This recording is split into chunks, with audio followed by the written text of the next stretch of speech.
నాన్నగారిని చూసి నేను గర్వపడిన క్షణాలు జీవితంలో చాలా ఉంటాయి. అందులో కొన్ని చెప్తానండి. మా తాతయ్య గారు చాలా ధనవంతులు, చాలా చాలా డబ్బులు సంపాదించారు. మా నాన్నగారులందరూ సిల్వర్ స్పూన్తో పుట్టారు.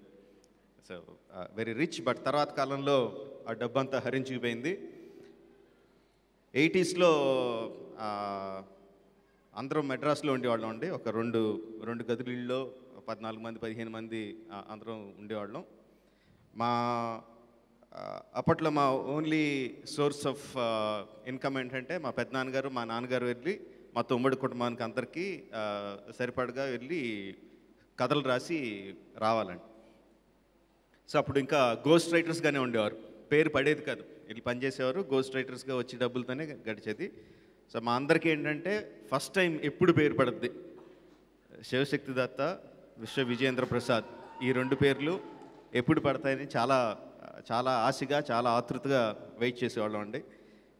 అలా చాలా సంవత్సరాలు వెయిట్ చేసిన తర్వాత జానకిరాముడు సినిమాకి ఫస్ట్ టైం కథ శివశక్తి దత్త విశ్వ విజయేంద్ర ప్రసాద్ అని పడింది. అప్పుడు ఆ టైంలో మేము అమరేశ్వర్ క్యాంప్లో ఉండేవాడిని.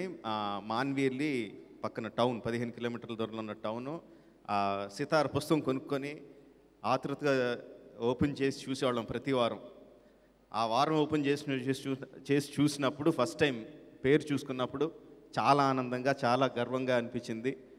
పరిగెత్తుకుంటూ ఇంట్లోకి వచ్చి ఇంట్లో ఉన్న అందరికీ చూపించి నాన్నగారుల పేరు పడి అని చెప్పి వెళ్ళి ఇంట్లో ఉన్న పూజ గదిలో దేవుడి దగ్గర పెట్టి అందరం పూజ చేసుకున్నామండి. అది చాలా చాలా గర్వంగా అనిపించిన క్షణం అది. నెంబర్ 1. నెంబర్ 2, తర్వాత కొన్ని సంవత్సరాలకి నేను నాన్నగారి దగ్గర అసిస్టెంట్గా పనిచేసేవాడిని అండి, అసిస్టెంట్ రైటర్గా. అప్పుడు నాన్నగారు బంగారు కుటుంబం, బొబ్బిలి సింహం, ఆ టైప్ అంతా బేసిక్గా తెలుగు జనాలకి తెలుగు సినిమాలకి సరిపడగా కథలు రాస్తూ ఉండేవారండి. Successful writer. కానీ నాన్నగారిని చిన్నప్పటి నుంచి నేను చూసిన మా నాన్నగారు ఏంటంటే ఇంగ్లీష్ నవల్స్, విల్బర్ స్మిత్ అని, సిడ్నీ షెల్డన్ అని పెద్ద పెద్ద పేర్లున్న రైటర్స్, మా ఇంట్లో నెంబర్ ఆఫ్ నవల్స్ ఉండి అంత పెద్ద పెద్దవి ఉండే. నాన్నగారు మీరు అలాంటివి చదువుతూ ఉంటారు కదా, కథలన్నీ ఇలాగ రాస్తున్నారంటే సరే ఒక కథ చెప్తాను, రా అవి ఇదా ఒక కథ చెప్తానని చెప్పి ఒక స్టోరీ చెప్పారండి. సింపుల్ లైన్, ఒక హాలీవుడ్ సినిమా లైన్ చెప్తాను రా అని చెప్పారండి. రష్యా తన దగ్గర ఉన్న న్యూక్లియర్ వెపన్స్ అన్నిటిని పసిఫిక్ సముద్రంలో మధ్యలో దాచుకుంటుంది. అక్కడ న్యూక్లియర్ ట్రీటీ జరిగినప్పుడు ఎవరి దగ్గర ఎన్ని వెపన్స్ ఉన్నాయో తెలియకూడదు కాబట్టి మా దగ్గర ఇన్నే వెపన్స్ ఉన్నాయని చెప్తూ అసలైన వెపన్స్ అన్నింటినీ పసిఫిక్ మహాసముద్రంలో మధ్యలో దాచేస్తుంది. కానీ ఆ టైంలో టెక్టానిక్ ప్లేట్స్ షిఫ్ట్ జరిగి అణాయుధాలన్నీ, అటమ్ బాంబ్స్ అన్నీ ట్రిగర్ అవ్వాలంటే చాలా హై టెంపరేచర్ కావాలి.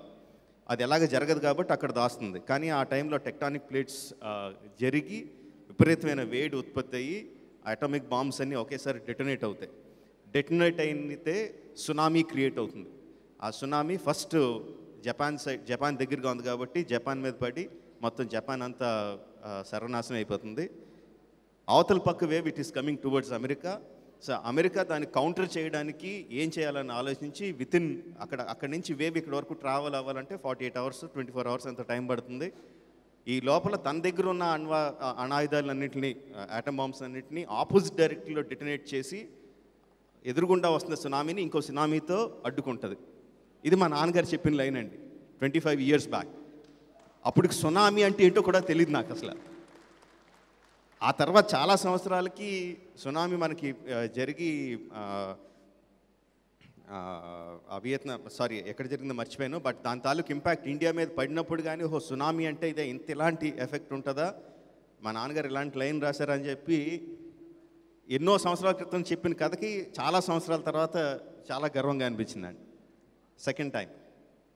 థర్డ్ టైం 2 సంవత్సరాల క్రితం జస్ట్ 2 weeks గ్యాప్లో Bajrangi Bhaijaan and Baahubali, India's 2 biggest blockbusters ఒక రైటర్ రాశారు అన్నది 2 వారాల గ్యాప్లో జరగడం చాలా గర్వంగా అనిపించిందండి. ఈ మా నాన్నగారి గురించి నాకు గర్వంగా అనిపించిన కొన్ని క్షణాలే, ఇంకా తవ్వుకుంటూ వెళ్తే చాలా చాలా ఉంటాయండి. నాన్నగారు నాకు శ్రీవల్లి కథ ముందు చెప్పారండి. ముందు చెప్పినప్పుడు నాకు అంత ఎక్కలేదు. ఐడియా బాగానే ఉందండి, కానీ డెవలప్మెంట్ అంత బాగాలేదని, అంత అంత గొప్పగా అనిపించలేదని చెప్పాను. బట్ నాకు నమ్మకం ఉందరా అని చెప్పి మొదలుపెట్టారు. తర్వాత చేసిన మార్పులతో ఇవాళ పొద్దున్నే చెప్పారండి స్టోరీ మొత్తం. చాలా గ్రిప్పింగ్ స్క్రీన్ ప్లే అనిపించింది. నాన్నగారితో నేను చెప్పిన మాటలో స్టోరీ చాలా బాగుందండి, చాలా గ్రిప్పింగ్గా స్క్రీన్ ప్లే ఉంది. బట్ తీయాలి, దీన్ని కరెక్ట్గా ఎగ్జిక్యూట్ చేయాలంటే చాలా డైరెక్షనల్ స్కిల్స్ కావాలి, ఇది నాకు అనిపించిందండి అని చెప్పాను. ఇప్పుడు మా నాన్నగారి సినిమా రెడీ అయిపోయింది. నాకు ఒక్క ఫ్రేమ్ కూడా చూపించలా, మీతో పాటే నేను చూశాను ఇది మొత్తం అంతా. ఇప్పుడు నేను చెప్పిన అన్ని క్షణాల కన్నా ఎక్కువ గర్వంగా అనిపించే క్షణం ఏంటంటే, కొడుగ్గా, డైరెక్టర్గా, స్టోరీ రైటర్గా నాన్నగారు ఎంత గొప్ప తెలుసు. సో దానికి ఈక్వల్గా డైరెక్టర్గా అంత గొప్పగా సినిమా తీస్తే అప్పుడు నా కొడుకుగా గర్వంగా అనిపిస్తుందండి. ఆ క్షణం కోసం ఎదురు చూస్తున్నాను. బట్ అది కొడుకుగానే, డైరెక్టర్గా మాత్రం నేను పోటీగానే చూస్తాను. ఎందుకంటే నా సినిమాలు చూసినప్పుడు ప్రతి ఫ్రేమ్లో తప్పులు ఎతుకుతూ ఉంటారు.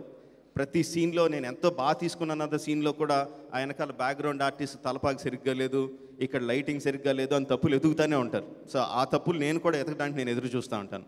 కొడుకుగా గర్వపడే క్షణం కోసం, డైరెక్టర్గా దెబ్బలాడే క్షణం కోసం ఎదురు చూస్తూ ఉంటాను అండి. And I hope and I wish Srivalli will be a big success and bring loads of money to the producer and lots of fame to everyone involved. Thank you very much.